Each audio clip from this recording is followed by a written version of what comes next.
Identity is the foundation layer for almost any activity within an organization, whether it's authentication, authorization, transacting, or paying. As a result, a lot has been written about digital identity, the role it plays to boost digital transformation within financial services, and why stakeholders must collaborate to make these promises happen. Ahead of the European Identity and Cloud Conference 2021, we speak with Tony McLaughlin, Managing Director, Transaction Banking at Citi, to find out why banks have the potential to be the natural providers of digital identities and why should they work together to balance the impact big techs have on consumers' data, use of data, and data privacy. Tony, nice to meet you, and thank you for accepting an interview with us. It's a great pleasure. Yeah, and without further ado, let's dive into our first question. Why is digital identity important to the growth of the digital economy? Yeah, great question. And I think that digital identity is one of the foundation stones of the digital economy because, if you think about it, if you and I meet face to face through ages of development, we've figured out ways to establish trust and to be able to transact with each other. Those methods don't necessarily translate directly into the digital realm where we're separated, in time, so or separated in space. So what we need to do in the foundations of the digital identity and the digital economy is to find ways to establish that trust, so that we can transact freely no matter where we are. Okay, so establishing trust is an important factor. And it seems at the European level and also, global level, some countries manage to do this digitally. Could you please give us some examples of good digital identity schemes? Yeah, exactly. And I think if we look around the world, the realization is definitely there that the kind of the bottom layer of the stack is digital identity. We can look obviously at India with the Aadhaar scheme, which is a government-driven scheme. We can look into Sweden with the Bank ID. We can look into Canada with Verified Me. So I think there's this realization which is spreading around the world that you really need to fix digital identity as a base layer, as a foundation stone for developing the digital economy. There are a range of different models. Digital identity can be catalyzed by governments. It can also be catalyzed by consortiums of private sector parties. But there's definitely a need to move towards a really well-functioning marketplace in the provision of digital trust. You explain with a natural flow that in a way makes me think, and I know that you have written a lot about the opportunity for a global scheme for digital identity. Could you please explain about the things you have written about this digital identity scheme? Well, indeed, I think that we have to take a step back and realize that the logic of the digital economy is really global. And if we take an abstract view, there are actors in the digital economy who want to rely on third-party trust provision. So essentially, if I want to know who you are, option number one is that I establish that identity and I get to know who you are myself.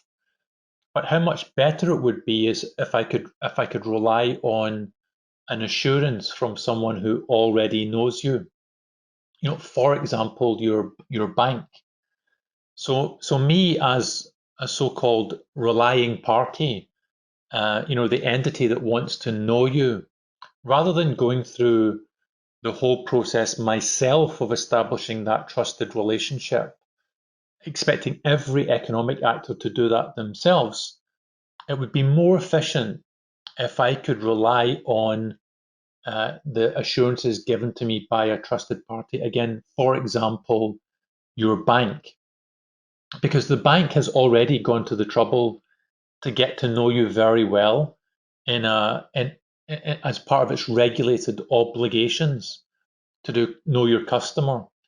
So if we set up this marketplace, there are people, we call them relying parties, who want to establish those relationships, but they don't want to do all of the work themselves. And there are people who have already established those relationships, those trust providers. So the question really is, how do we bring about this marketplace where relying parties can tap into the relationships that have already been established by the trust providers? Yeah, so you mentioned about assurance. I'm picking up some keywords. Relying party, an entity that wants to know you, KYC.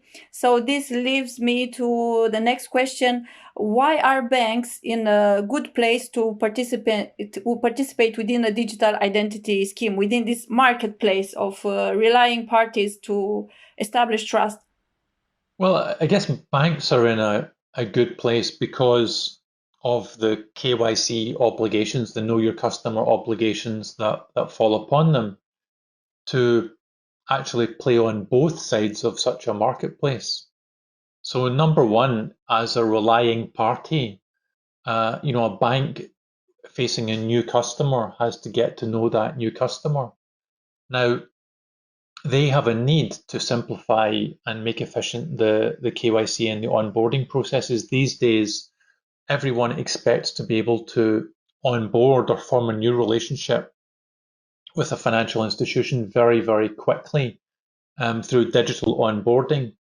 So, what better way to achieve that than for the bank itself to be a relying party and to use a trust provider who already has a relationship with that customer. So that's one side of the marketplace, the demand side from the relying parties, where the banks themselves have a need. Banks also have a need to access, trusted data provided by the government, for example, social security information, tax information, and so on and so forth. So, banks need the information as relying parties. But on the other side of the marketplace, banks can also provide the information as trust providers because of the massive banked population who have gone through the due diligence process to establish that trusted relationship. So banks are in a good position to participate in this evolving trust ecosystem, this trust marketplace, as both a consumer of trust and as a provider of trust. And that seems to be a strong role for banks in powering the digital economy. So you have mentioned many benefits for banks. For instance, reducing time processing during during onboarding because of digital onboarding. Also, you mentioned this fact that with a digital identity scheme, banks would access the data provided by the government, and also are part of this trusted relationship. So many benefits. On the other hand, why have banks not jumped of the opportunity so far? Well, I think there's a few reasons. There often needs to be a catalyzing factor, to set up any marketplace, especially global two-sided marketplaces are not easy to create.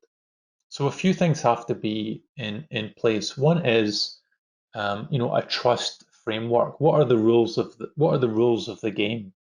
For example, what liabilities does a trust provider adopt when it's providing that level of trust? What are the technical standards through which everyone will interact? And we need some foundations in place before this two-sided marketplace can spark to life. But I do see signs of that happening. I do see, again, the inherent logic of global digital platforms, spanning the globe. They do need to know who they're dealing with. They do need to establish who their counterparties are. And the banks obviously also are looking for ways to play more of a role in the digital economy. So I think what you're seeing is that the supply and the demand are are resolving themselves. They're becoming more and more clear every day. And the need for the trust framework, for the liability structure, the need for the technical standards is also being addressed by a range of different organizations. So I think it won't take much to catalyze this hopefully global marketplace between the relying parties and the trust providers. And of course, let's not forget the subject of these transactions, which is me or you or whoever we're talking about as the subject, as the individual in the middle of all of this. And I think we're also getting to a place where it's more and more recognized that this individual needs to provide a consent when data is being shared. You find that in GDPR, but you also find that when people are authorizing financial transactions through strong customer authentication, there's a need to provide a strong customer authentication and a strong consent. So the other thing that I think will come together is the ability or the mechanism for individuals and companies to provide an informed consent in a secure manner. When these things come together, not to mention the underlying privacy law, the GDPR type law that requires that consent. Once these factors come together, we can begin to envisage the creation of this marketplace, this trust marketplace. Yeah. So regarding this trust marketplace, indeed, it reaches beyond, let's say, the basic foundation principles of digital identity. So in where there is a lot of opportunity there. So what other ways can banks contribute to the development of the digital economy? So it's going beyond the Yeah, digital identity layer and consent and the marketplace. of course. I mean, that's exactly right. Once we've established trust, then people want to transact. And many types of transactions, they require, for example, a payment to be made or to be received. Sometimes people don't want to pay now, they want to pay later. So there's some sort of credit involved. Sometimes there will be an extra level of insurance involved. So in many transactions that take place across digital platforms, especially in commerce transactions, there's a need for financial services. If you think about any kind of two-sided marketplace, you have the supply side and the demand side, and the suppliers have got financial needs, and the consumers of the services have got financial needs as well, ranging from, again, payments and FX and credit and insurance, etc., etc. So really the question is, how do those financial services get into the digital platforms? And really the only way that that will take place is through API interfaces. Now, in the same way, in the digital identity space, we need to have standards for delivering a trust service and for consuming a trust service. We also need to have API standards for the provision of financial services into digital marketplaces. And this is where banks need to start thinking about working on standards. If we observe the open banking phenomenon, which is growing in many different parts of the world, the regulators have, again, catalyzed and encouraged the banks to publish certain APIs, simple APIs for payments, simple APIs for sharing account information. But there's a whole gamut of other financial services that banks could provide through API and should provide through API. and should provide those things through standard APIs. Because the fact is that in a big tech company, in a big tech platform, the most scarce resource is engineering resource. And so big tech platforms don't really want to have to interface with hundreds of different proprietary bank APIs.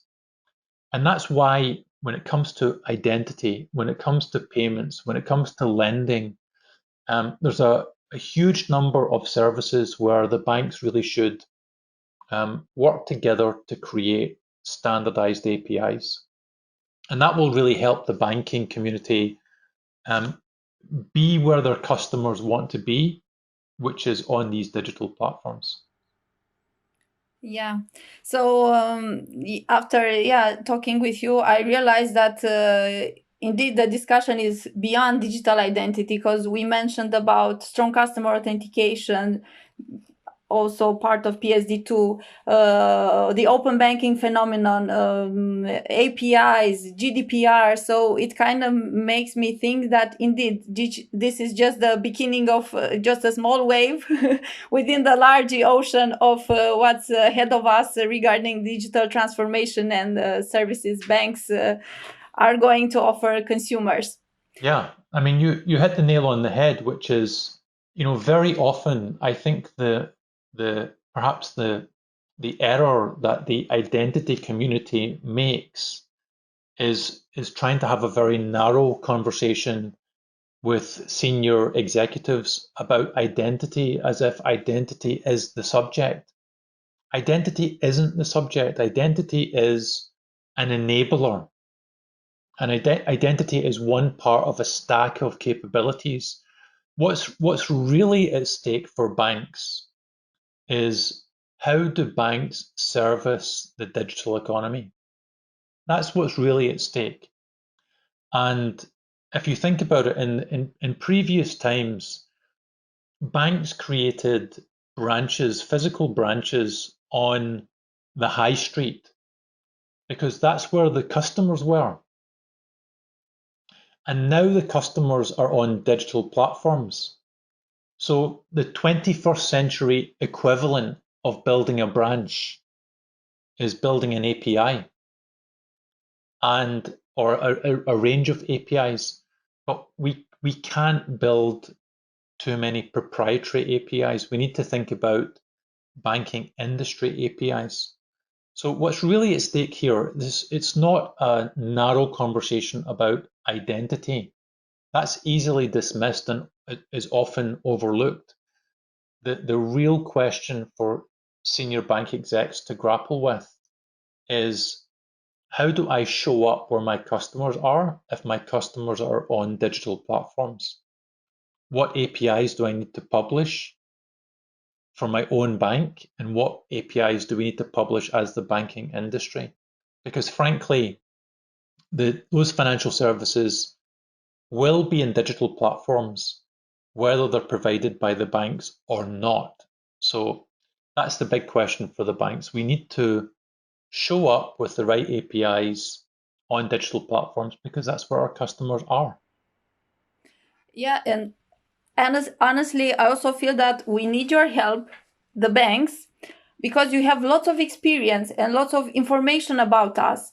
And I wouldn't want to have my information about me be provided by the Facebooks or other parties.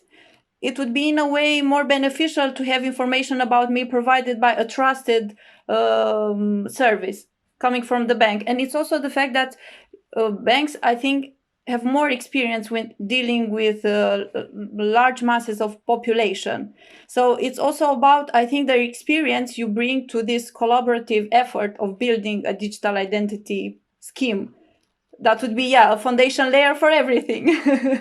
Well, it's a big world, and the digital world is growing enormously. We're only in the early stages of the development of the digital economy. And that's something that we should welcome. And the big techs have brought massive benefits to the world, and we all have a role to play in Exactly. developing the digital economy, right? So Yep. there's a real role for banks and big techs and fintechs and governments and corporations all to work together to build a really great digital economy, because the real potential of the digital economy is it for it to have a light footprint.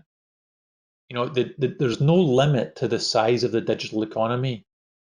We can escape the environmental footprint of the physical economy by moving activity into the digital space. So, if we believe in ESG type goals, if we believe in continued economic progress, it seems to me that one of the ways of squaring the circle to tread more lightly on the earth is to really push the development of digital economy and grow the GDP of the internet. So this is critical for the future of economic growth, economic well-being, and it's only going to be maximized through collaboration.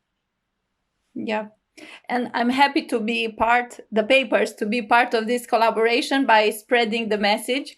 So thank you, Tony, for accepting again. Again, I want to thank you for accepting an interview with us. And I'm looking forward for your presentation at the European Identity and Cloud Conference in Munich in September. I don't know whether it's going to be physical or it's going to be virtual. Anyway, I'm sure it's going to be a blast for the digital identity ecosystem. It's a great pleasure to talk to you. Thank you very much.